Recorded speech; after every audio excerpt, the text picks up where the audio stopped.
گئے جواب ملا ایبسولوٹلی ناٹ کہنے پر رجیم چینج آپریشن ہوا۔ رہنما پی ٹی آئی مراد سعید حکومت پر برس پڑے، کہا دنیا کی تمام قوتیں خلاف تھیں۔ امپورٹڈ حکومت سے سوالات کرتا ہوں، کیا امریکہ کو ایئر بیس استعمال کرنے کی اجازت دی جا رہی ہے؟ تحریک انصاف کو ٹارگٹ کر کے مخصوص جماعت کی واپسی کا پلان کیا جا رہا ہے۔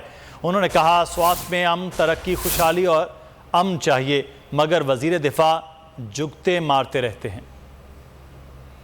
پاکستانیوں میرا سوال رجیم چینج آپریشن ہوا اور یہ ہوا کیوں تھا کہ پاکستان سے اڈے مانگے گئے، جواب ملا ایبسولوٹلی ناٹ کہ کیا پاکستان کا ایئر سپیس استعمال کرنے کی اجازت دی جا چکی ہے یا دی جا رہی ہے؟